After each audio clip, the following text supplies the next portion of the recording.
आज हम बात करेंगे 3 मार्च 2024 पर, जो एक पहले कभी समाजवादी पार्टी प्रबुद्ध वर्ग के बड़े नेता हुआ करते थे। आज वो बता रहे हैं कि उनका कथन सत्य हुआ और बड़े बड़े ब्राह्मण नेता समाजवादी पार्टी छोड़कर और वो जय श्री राम बोलने लगे हैं। सर नमस्कार। नमस्कार सर मैं नमस्कार ये किरण जी। जानना चाहता हूँ कि आप भी कभी प्रबुद्ध वर्ग की टीम से थे और काफी आपने जनता भी आपको लाइक कर रही थी, लेकिन पार्टी ने आपको टिकट नहीं दिया, जिसकी वजह से आप रह गए। जबकि आपके जो वरिष्ठ मुख्य अतिथि रहे, उनको आज देखे उन्होंने जय श्री राम बोल करके और पार्टी में घुटन महसूस कर रहे थे और आज वो भारतीय जनता पार्टी में शामिल हो गए। उन्होंने राज्यसभा उम्मीदवार का समर्थन भाजपा का करके और भगवान श्री राम के दर्शन भी किए हैं। तो क्या कहना चाहेंगे इस अवसर पर? देखिए तिवारी जी, ब्राह्मण समुदाय कभी भी समाजवादी की पार्टी के साथ नहीं था, लेकिन कुछ ब्राह्मण नेता जो वहां थे, उनके प्रयास से तमाम ब्राह्मण जुड़े।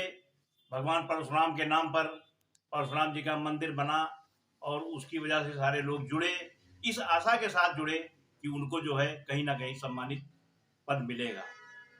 परंतु दुख की बात है कि जिस दिन माननीय स्वामी प्रसाद जी, माननीय ओपी राजभर जी उनकी पार्टी में शामिल हुए, उसी के दूसरे दिन से पुनः जो है ब्राह्मण जैसे उपेक्षिता उसी श्रेणी में आ गया। यहाँ तक कि हमारे अगुआ माननीय मनोज पांडे जी का भी टिकट कटने लगा और वो बहुत दुखित हुए। उसी दिन से हम लोगों ने ये सोचा कि क्या यहाँ रहना उचित होगा, परंतु मन मार के बैठे रहे, चलो आगे देखते हैं क्या होता है। इधर जब खुलेआम पीडीए पीडीए पीडीए चिल्लाने लगे ये लोग, तो सोचने के लिए मजबूर हो गए हम लोग कि अब हम कहाँ जाएंगे। क्योंकि भाजपा की पृष्ठभूमि से वहां गए थे, पुनः यही उचित लगा कि अब पुनः भगवान राम श्री राम जी की शरण में हम लोग चलें और जहां कम से कम भले कुछ न मिले, लेकिन सम्मान बैठने का उचित स्थान तो मिलेगा। ये सोच करके माननीय मनोज पांडे जी के घर वापसी के भाजपा में शामिल होने के दूसरे ही दिन हमने अपनी पूरी टीम के साथ प्रदेश ज्वाइनिंग कमेटी के अध्यक्ष के नेतृत्व में अपनी घर वापसी की है। आपको पहले उसमें क्या घुटन महसूस हो रही थी कि ये भाजपा को, ये समाजवादी पार्टी के लोग ब्राह्मणों को पसंद नहीं करते हैं? बात यही थी, क्योंकि जब बार बार स्वामी प्रसाद जी उल्टा सीधा बोल रहे थे, सनातन का अपमान कर रहे थे, अखिलेश जी एक बार भी नहीं उनकी निंदा की, एक बार भी नहीं उनको रोके, और अंत में हुआ क्या? न खुदा ही मिला, न विशाले सनम, न इधर के रहे न उधर के रहे। स्वामी प्रसाद जी तो चले गए अपना स्वामित्व दिखा के, हम कहाँ जाते? हमारे लिए तो हम घर लौटना मजबूरी थी। कहते हैं प्रभु श्री राम की शरण में आने पर वो सभी का कल्याण करते हैं। तो क्या भारतीय जनता पार्टी ने जिस तरीके से अपनी 195 की लिस्ट जारी की है और मनोज पांडे जी के कभी टिकट रायबरेली से होने वाला है, तो क्या कहना चाहेंगे इस शुभ अवसर पर? अरे शरण गए प्रभुताई न त्यागा, विश्व दो जस लागा। तो जब भगवान की शरण में आ गया है, जो भगवान की जिम्मेदारी हो जाती है कि उसकी मनोकामना पूर्ण करें, और हमेशा पूरा करते रहे हैं। हम लोग सनातनी हैं, शुरू से सनातनी थे, सनातनी रहेंगे। ये अलग चीज थी कि राजनीतिक स्वार्थ बस कहीं इधर उधर भटकाए गए, लालच दे करके कि हाँ आपको टिकट दिया जाएगा, लेकिन निराशा हाथ लगते ही ये हुआ कि ना, फिर वापसी हो गई, घर वापसी, और यहाँ हम अपने घर में वापस आ गए, संतुष्ट हैं। क्या वाकई प्रधानमंत्री नरेंद्र मोदी जी की योजनाएं कामयाब हैं, जिससे लोग प्रभावित हैं योगी जी के अनुशासन से और उनके प्रशासन से?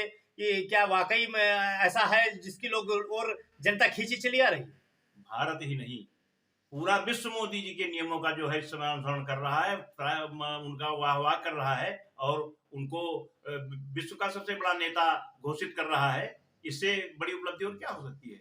ये मुस्लिम वर्ग में भी अभी यूएई गए मोदी जी, और दुबई में प्रभु श्री राम का वहां पर मंदिर का उद्घाटन के लिए उनको मुख्य अतिथि बनाया गया और बुलाया गया। तो क्या कहना चाहेंगे मोदी जी के लिए? उसका यही है कि चूंकि भगवान राम का प्रभाव है, पूरी दुनिया देख रही है भारत की तरफ कि भारत में क्या हो रहा है। मोदी जी ने जो भारत को जो है पुनः विश्व गुरु के स्थान पर लाकर खड़ा कर दिया है, तो उससे वो लोग भी प्रभावित हुए। वहां के जो सम्राट था, उसने जमीन दिया, मंदिर बन गया और स्वयं वो उसमें शामिल हुआ और मोदी से उद्घाटन कराया। इससे बड़ी उपलब्धि और सनातन की उपलब्धि क्या हो सकती है? ये उत्तर प्रदेश के मुख्यमंत्री योगी आदित्यनाथ जी के लिए क्या कहना चाहेंगे, जो बिना भेदभाव के सभी वर्गों को सभी को साथ लेकर के चलते हुए दिखाई दे रहे हैं? बस यही तो एक बात है कि शुरू में जो लोगों को बरगलाया गया था मुसलमानों को कि ये मुसलमान विरोधी हैं, लेकिन मुसलमान स्वयं इस चीज को महसूस करने लगा है कि अगर मकान बनने के लिए आया है तो उनको सबसे ज्यादा मिला है, अगर गैस का सिलेंडर आया है तो उनको सबसे ज्यादा मिला, राशन आया है तो उनको मिला, बिना किसी भेदभाव के। और कष्ट उनको हुआ है जो अपराधी पालते थे, जो स्वयं अपराधी थे, वो आज डर रहे, वही ये प्रचार कर रहे हैं मुस्लिम विरोधी है। नहीं तो मुसलमान आधे से ज्यादा, जो खासकर पसमानदा मुसलमान है, तो टोटल जो है भाजपा की तरफ मुड़ रहे हैं। और आने वाले चुनाव में जैसा कि ये हुआ है कि 400 पार होगा।